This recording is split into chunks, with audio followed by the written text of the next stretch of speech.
Hey everyone, so as I said at the end of my last video, I thought my next video would be showing you all of my books. This is most of them. I have quite a few, not quite, a good amount of nonfiction books out in my living room. And they're mostly like different art books and some random things, but I'm just going to show right here tonight. So I thought I'd start off with the one I'm currently reading, which is Rebecca by Daphne du Maurier. I probably butchered that. This book I've been meaning to read for a while, and I've always heard how good it was. I'm not very far into it. I'm on page 114. I really like it so far, though. Let's see here. In case anyone hasn't read it, it says, working as a paid companion to a bitter elderly lady, the timid heroine of Rebecca learns her place.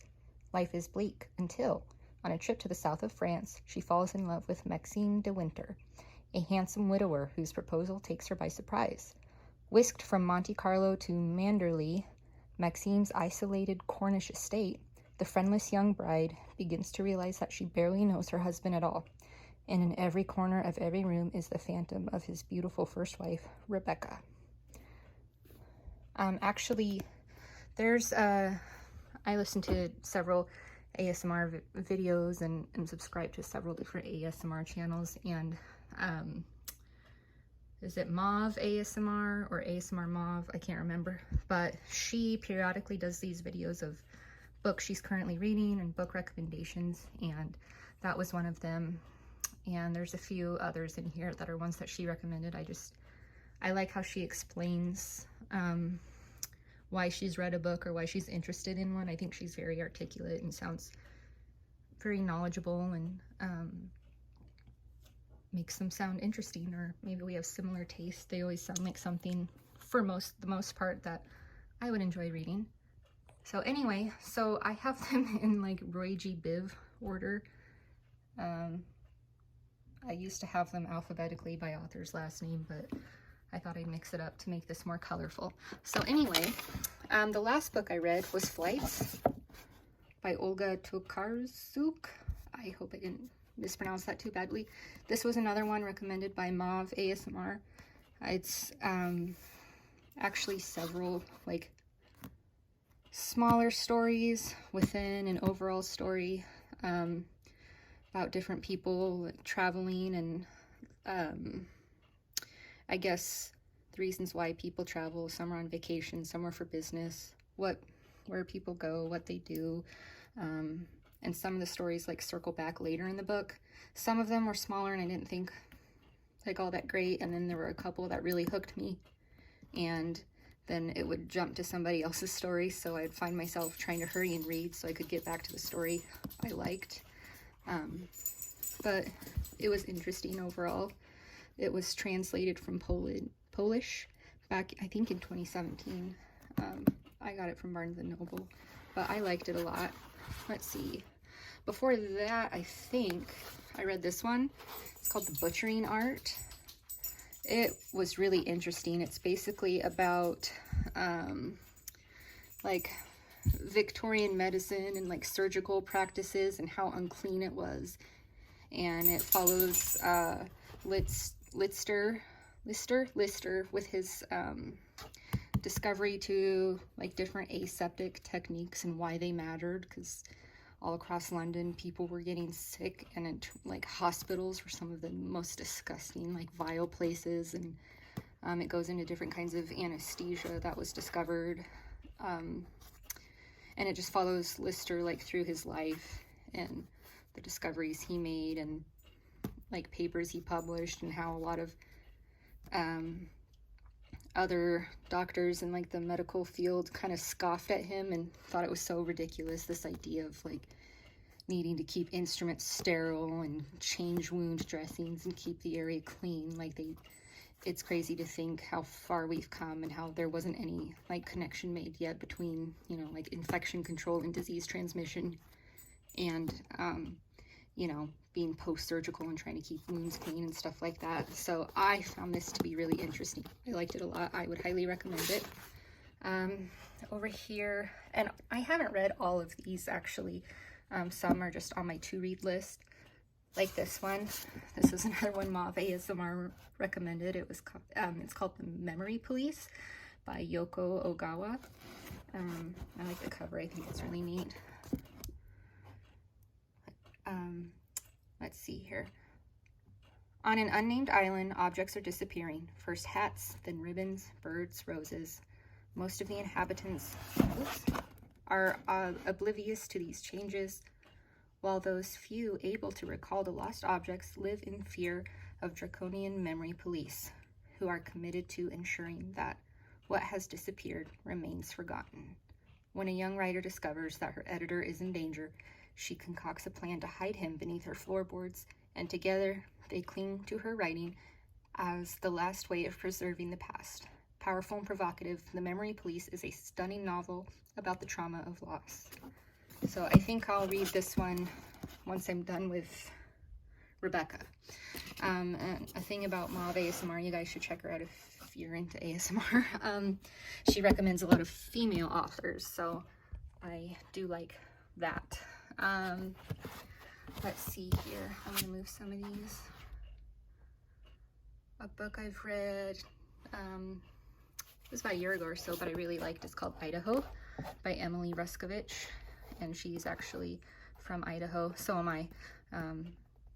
And she, I believe, is a professor, some kind of Boise State University. I can't remember for what, but I really liked this novel. I liked the ambiance it created. It was like really dark, but also kind of like intriguing and like had a magical feel. I can't explain very well, but maybe this synopsis is really short, so I'll read it too. It says, Anne and Wade have carved out a life for themselves from a rugged landscape in northern Idaho, where they are bound together by more than love. With her husband's memory fading, Anne attempts to piece together the truth of what happened to Wade's first wife, Jenny, and to their daughters, in a story told from multiple perspectives, including Anne, Wade, Jenny, now in prison. We gradually learn of the mysterious and shocking act that fractured Wade's and Jenny's lives, of the love and compassion that brought Anne and Wade together, and of the memories that reverberate through the lives of every character in Idaho. I recommend this one as well, and it's not too long of a read. It was really good, and you know, the way Emily writes, it kind of reminds me of, let's see, where is it? This is one of my all-time favorite books, White Oleander by Janet Fitch. I love this book. I read it, I've had this book for years, and I read it once a year, typically in the summer. I don't know why, it's just kind of like a summer vibes book to me. And the movie adaptation is very good as well. Let's see. Oh, nope, it doesn't have a synopsis on the back. I just prefer to read those. I feel like I don't do as well explaining them. Okay. Astrid is the only child of a single mother, Ingrid, a brilliant, obsessed poet who wields her luminous beauty to intimidate and manipulate men. Astrid worships her mother and cherishes their private world full of ritual and mystery. But their ideal is shattered when Astrid's mother falls apart over a lover. Deranged by rejection, Ingrid murders the man and is sentenced to life in prison. So I don't feel like reading the rest, but basically it just follows Astrid through the different places she gets placed in her life. She's placed to a foster home, and then another one because they don't work out for different reasons, and all the while she like goes and meets her mom for visitation in prison, and the mom is just so self-absorbed, like she can't even see like the result of her actions, like what it's done to her daughter. It's a really good story though. It's very vivid the way Janet Fitch writes. It's just it's very descriptive, like I don't know, I'm not the best at articulating why I like books, but I just feel like whatever she describes or whatever she's talking about in the book I have an exact picture of in my head. Anyway, yeah, I really like that book. Let's see here. Sorry, these are my pops. I am an X-Files fanatic, so I'm going to move those. I've read all of these Death Note books. This was my first and last, I guess, my only manga books I've ever read. For those of you that don't know, they're actually right to left instead of left to right, so you start in the back and read, you know, from right over to left and such that way. So that took some getting used to. I had watched the show, well, both the cartoon and the live action version on Netflix, and liked it enough. I figured I'd, you know, check the actual story out where those came from. So yeah, they're pretty, like, they're kind of thick, but they're quick to get through. Let's see here. A Scanner Darkly.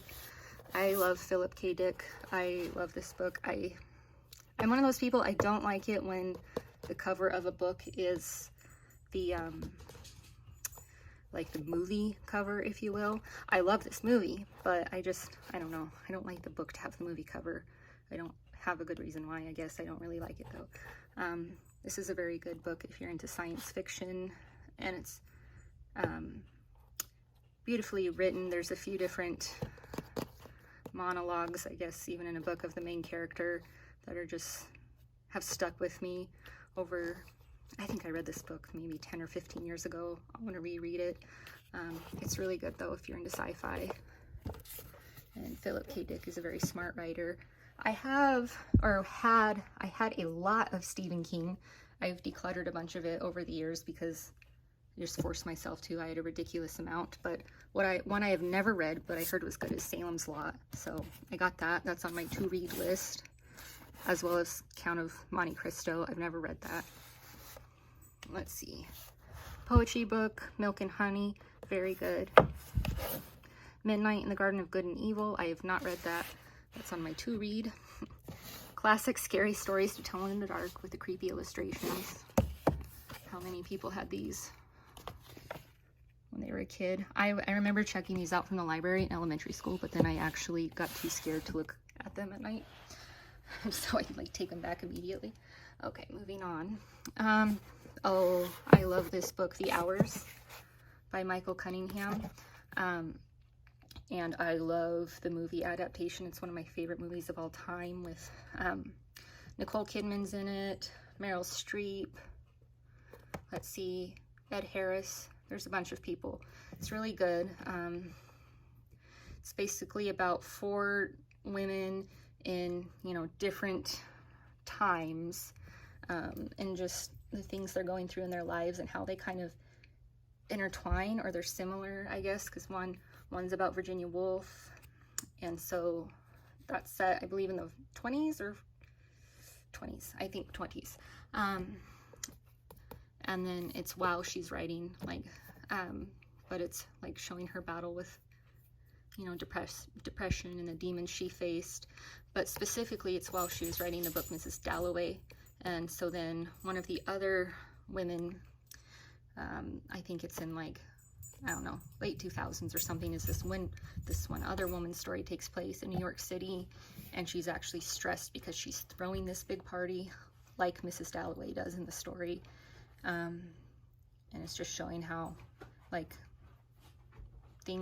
she doesn't have things quite as together in her life as she thought she did. And, like, she's realizing that more and more the closer it gets to the party. And there's more to it than that. I won't go into it all the way, but it's very good. And if you've never seen that movie, it's very, very good. I think Nicole Kidman won an Academy Award for it. She played Virginia Woolf, and she had, like, a nose piece prosthetic, I get, whatever they're called, for the character to make her look more like Virginia Woolf. Anyway, speaking of Virginia Woolf, I do have Mrs. Dalloway. I have A Room of One's Own and To the Lighthouse. Mrs. Dalloway is probably my favorite out of these three, but A Room of One's Own is a very close second. I actually need to read more of her. I like her writing style a lot. And especially like when she talks about or writes about how, like, the perspective of women and women's role in that time, and how, I guess, odd it was that she was and wanted to be a writer, and just observations she makes. Basically, that's for A Room of One's Own, but those are all three very good books. I have another Philip K. Dick book, Do Androids Dream of Electric Sheep? I apparently started this and then didn't finish it. I will need to restart that. I have this problem where I'll start several books at a time and then, like, not get back to some of them. I think there's a bunch of these up here that have bookmarks in them. Oh, like this EMDR book. Anyway, I want to go back over here. I have a couple of books by David Duchovny, his novels. They're actually very good. I think they're great reads. Out of the two, Holy Cow is probably my favorite. I know he just came out with a new one, and I think he has one other one, but I haven't read them. I'll try and get to that. And over here, Salman Rushdie, The Satanic Verses. I haven't read this.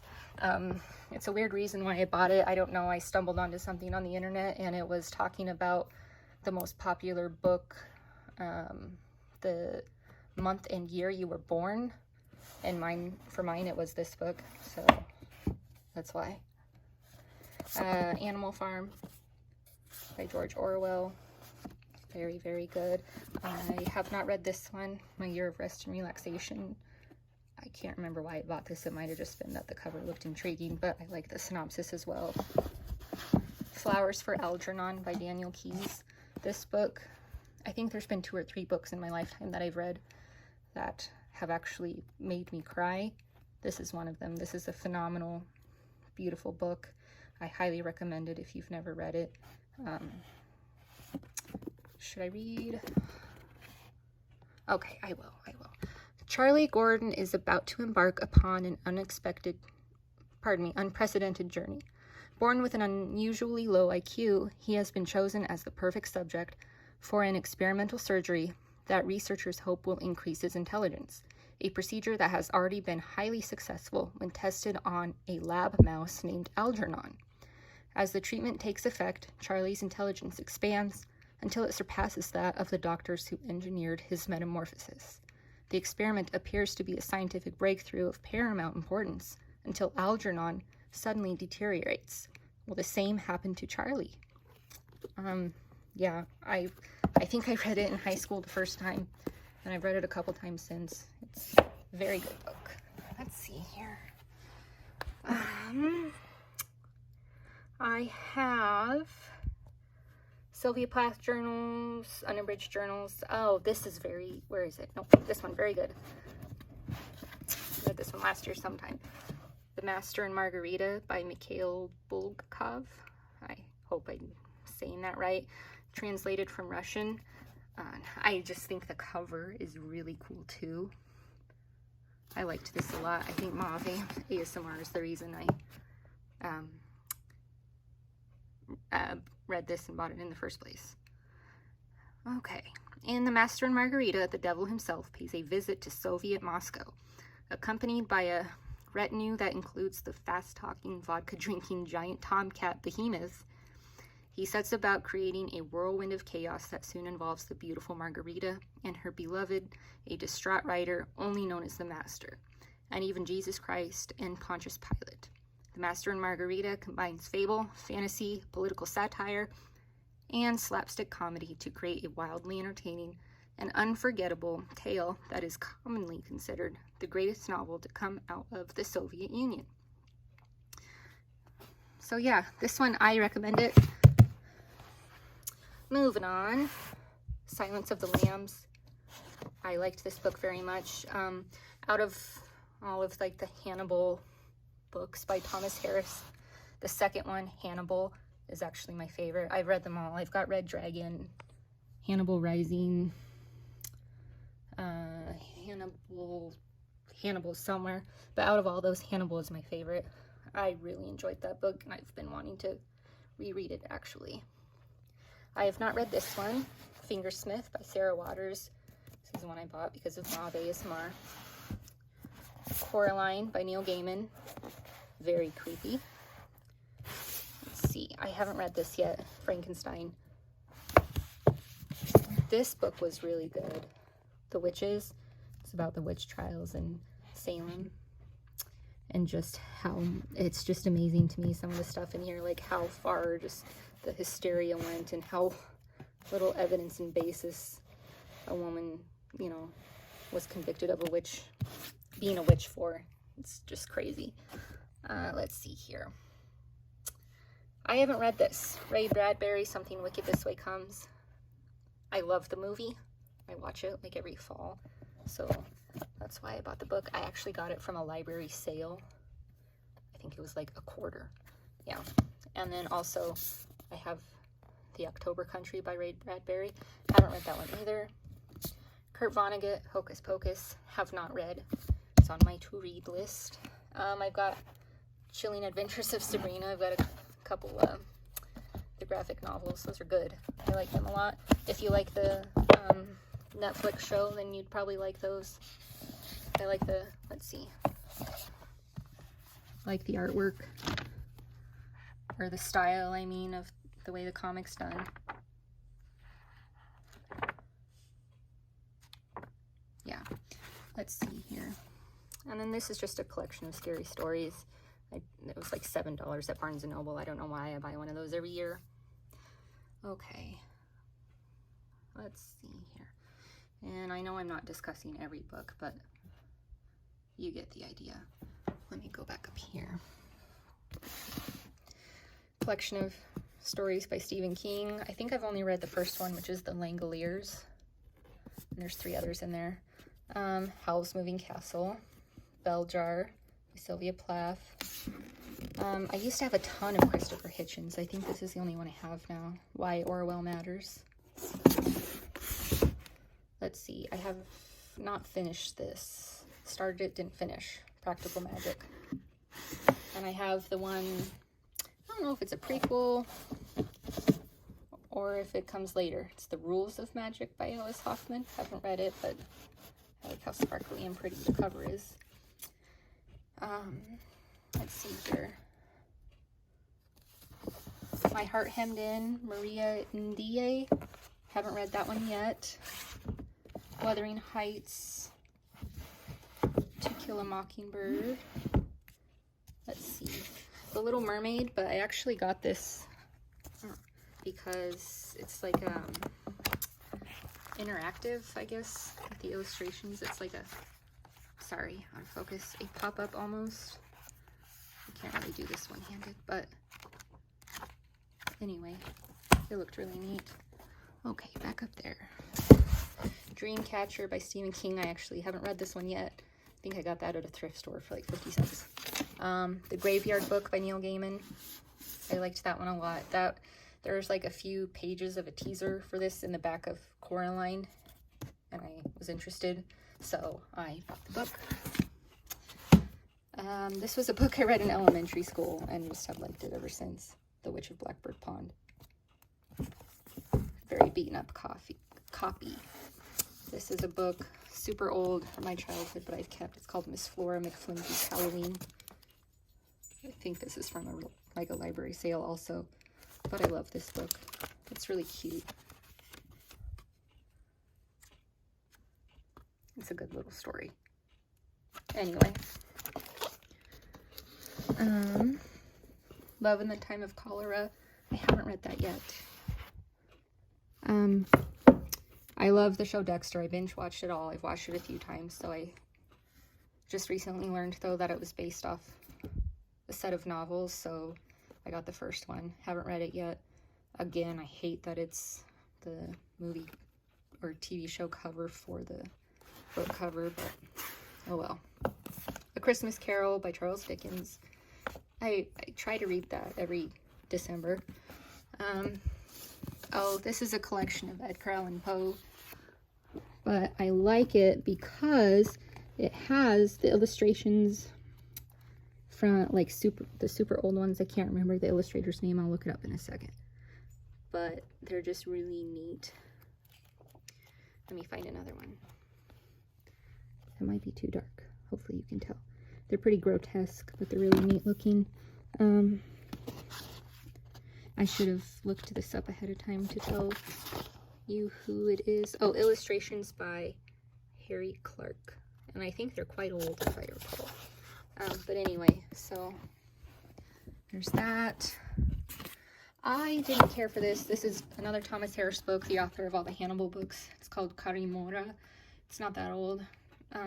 Like, it drew me in at first. It was an intriguing story, but the way it finished, it was just kind of meh. The Painted Witch by Edwin Mullins. This is a nonfiction book. Very fascinating. I've read it a few times. It basically goes through how women are depicted in art, like, throughout history. And talks about the different symbolism and what it means, and even talks about, you know, Eve and different depictions of Adam and Eve. Very good. I recommend that one highly. And then this book, my mom used to read it to me when I was a kid, and I just keep it for sentimental purposes. It's Are You There, God? It's Me, Margaret by Judy Blume. This is the super old cover. I got a collection of some Alfred Hitchcock stories. I think it's from that old, like, magazine or little mini book subscription you could get. Some Emily Dickinson, Steppenwolf by Herman Hesse. That's very old. It's not a first edition, but I think it's a second edition. I don't want to look right now. I'll find that out later. Anyway, yeah, so these are my books that I have right now. Oh, and then some movies. But like I said, I have others out in my living room, but I don't want to go out there right now. So anyway, I hope you guys liked this. If you have read any of the same ones I've read, or read ones that I have not read yet, please tell me what you think. Especially if you're also reading or have read Rebecca right now. I really like this cover. I think it's so pretty. Yeah, anyway, if you have any recommendations, I'm pretty open. I don't know what my taste is. I feel like I've got a pretty, like, eclectic taste when it comes to books. I like fiction and nonfiction. Yeah, anyway, so I think I'll cut this video here because this is getting kind of long. I'm sorry if the camera was moving too much. I hate it when people do that, so I was trying to hold it still.